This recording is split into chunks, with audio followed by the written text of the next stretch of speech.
So a disclaimer is that we build the wheelchair frame in 4 hours. The seating system is not really included in that estimate, and I'll talk about that in a second. We're a very small project. We're all volunteer. This is not my job. This is something that I do on the side, but we've been doing this for about 16 years. And more than, I think of it personally more than a service delivery thing, it's kind of a developing a model, developing a way that we hope to present just another way of looking at this and present some options. I believe that if we do a good job, then somebody else will come out there and do this much better than we can. But I want to show kind of what we're up to.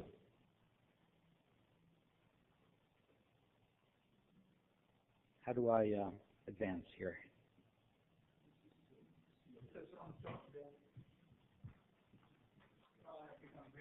Okay, wait a minute. Here we go. Yeah, done. Yeah, that's the button. So when I went to Peru in 1995 the first time, we met a lot of folks who needed special seating systems but really didn't have any options. Met people that spent all day in bed. Clothes were changed in bed. They used a bedpan. They never really got out of bed. And because some folks, because they had low tone and couldn't sit in a standard depot or swing seat wheelchair, and other people, they just didn't have a wheelchair. And some people had high tone. But just varying reasons, we met a lot of kids who didn't have the option of special seating. This young woman, I met her in a children's hospital in Peru, and she's one of the people that never got out of bed. She stayed in bed all the time.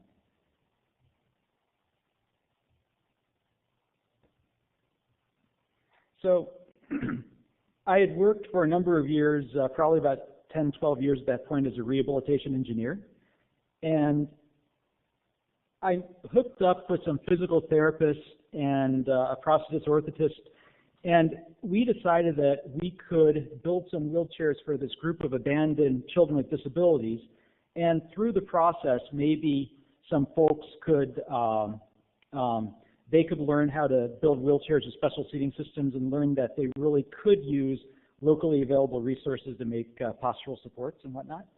So the first wheelchair we built was a Whirlwind Africa, and we approached it kind of the way that folks approach seating here. We made a standard size wheelchair frame and then adjustable mounting hardware and kind of made the seating system fit into the wheelchair frame that way. And we found that we spent about half as much time building the mounting hardware as we spent building the frame. And so we said, gosh, since we're going to build these things one by one anyway, why don't we design the frame for each individual child so the seating system just fits flat on the frame. So in order to do that, we really had to test the seating system before we built anything. So we made a seating simulator where we could adjust different postural supports, we could adjust the angle. We thought it was important for a number of reasons. One, we were working with a lot of therapists who had never seen special seating, and I think a seating simulator is a really good way to make believers out of somebody who didn't really know what effects different angles or postural supports would have. And the other thing is we really wanted the wheelchair user to be, or their family also, because to be active participants in the decision-making process, so we could try different things, see how people felt about it, see how they responded, and we could test out a theory before we built a wheelchair to match the exact configuration of the seating simulator. So here is the first wheelchair we built using this method, and we found the wheelchair came together really quickly. It used a lot less materials. It was a whole lot faster to build. But one of the advantages is if we mount the seating system directly on the tubes, if we don't need any special mounting hardware at all, now we can just take the seating components off really quickly, and we have a wheelchair that folds up to go into a bus or the trunk of a car very quickly. It's a folding wheelchair with a special seating system. So when I was in Peru, with my engineering background, I just sit down with pencil and paper and we calculate the dimensions of all the tubes, cut it here, bend it here, weld it here. And when I left, we had created a system where we had a big wooden template, and we tried to get people to do the same thing using masking tape on a wooden template. but it kind of fell apart after I left. And so we said, well, but the project continued. They just started making Everest and Jennings type frame knockoffs and making adjustable mounting hardware again and putting seating systems in it.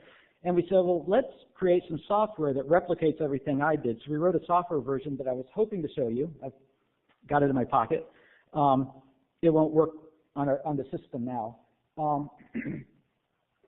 But you can enter, in the first version, you can enter about 20 parameters: seat depth, armrest height, seat to back angle, the whole tilt. So you could enter the knee angle, the footrest position.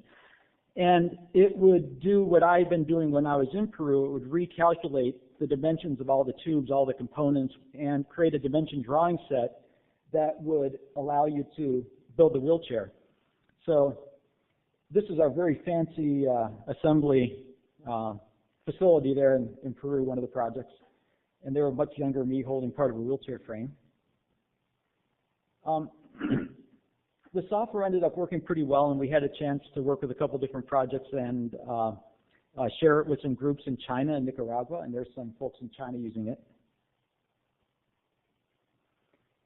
But going back to Peru, we found that just because we gave people the equipment to make anything they wanted, it didn't mean they were making good clinical decisions. And what happened, the director of the project in Peru, he went on a couple wheelchair missions where they distributed a number of wheelchairs that were refurbished wheelchairs from the U.S. And they would give out hundreds of wheelchairs in under a week.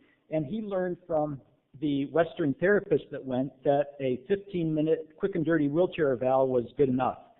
And then all of a sudden we started getting back pictures of people that really were not well seated at all. They stopped using the seating simulator. All they were doing was looking at seat depth, armrest height, and that was it. And our quality just really hit the floor.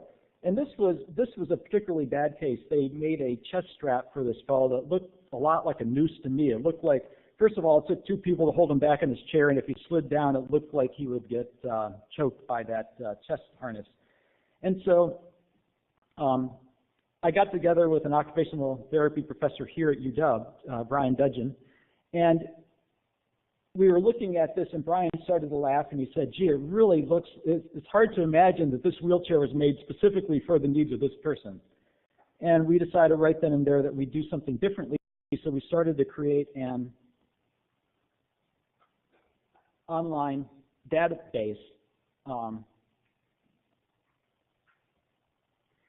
And we wanted to really reduce the skill level that was involved in doing seating evaluations and building the wheelchairs, designing wheelchairs, making things that were custom seating systems.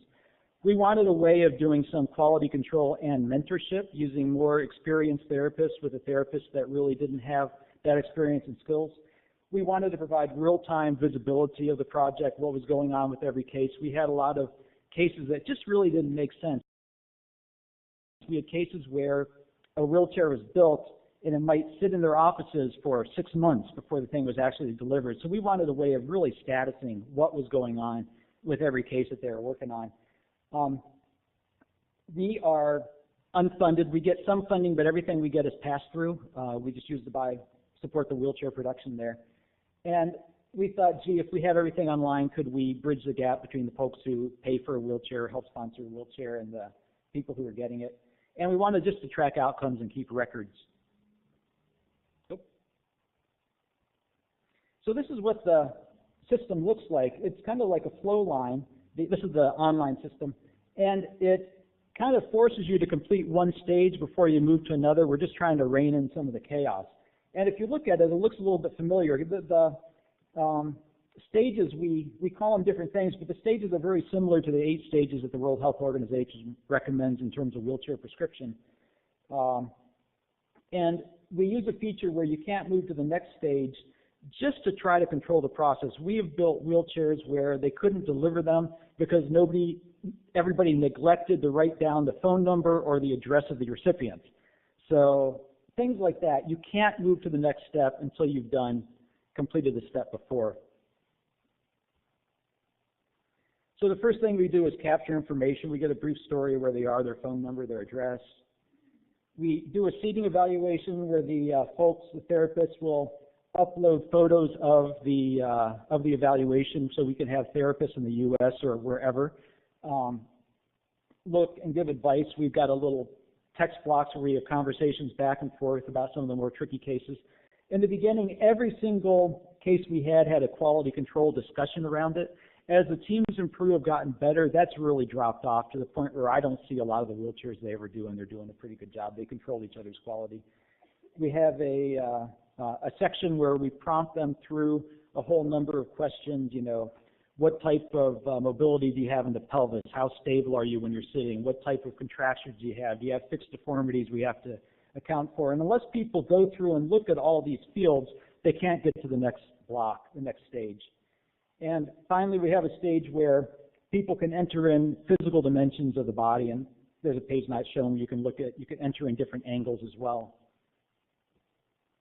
And once you complete those stages, once you go through the funding stage, before you go to the funding stage, you can go to the prescriptive stage, we call it design, where the software automatically pulls all the information they entered before and creates a first approximation of a seating system that might work for that person. And then they can always click on any of those numbers and modify those dimensions. And as they modify any of the seating dimensions, of course, it at the same time modifies the corresponding dimension on the wheelchair frame. So everything is done together as a system.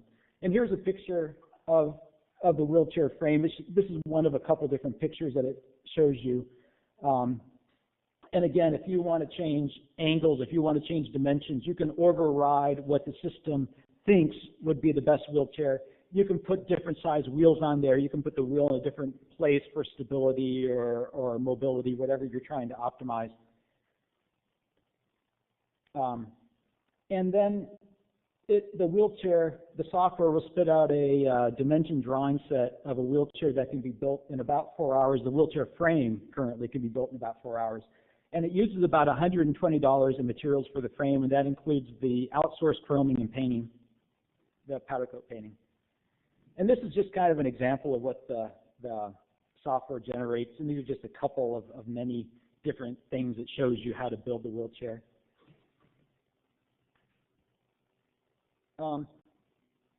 So it's working reasonably well. We've built about 1,200 to 1,500 wheelchairs using the software. We've got a number of things we want to do. We want to improve the wheelchair, the seating simulator, to make it much more faithful in terms of what the postural supports are actually going to look like in the wheelchair. We want to target actually 2 to 3 hour evaluation to delivery time, and this kind of, okay, this gets to what you said, in that if we can bring somebody in, build the wheelchair, deliver it all in one 2-3 hour period, I think that will meet many of the problems, and I think it's realistic. We've looked at where our waste is. Just show you guys a couple pictures of some of the before and after shots. This little girl was able to go to school because of her wheelchair. They didn't allow her in the school without a wheelchair. This mother is picking up her son, and he was quite heavy, and here she is pushing him with in a wheelchair. This little girl spent all her time in bed. Another young child. Just to give some ideas of what the outcomes are looking like. And it's really about getting people to be able to participate more in the community.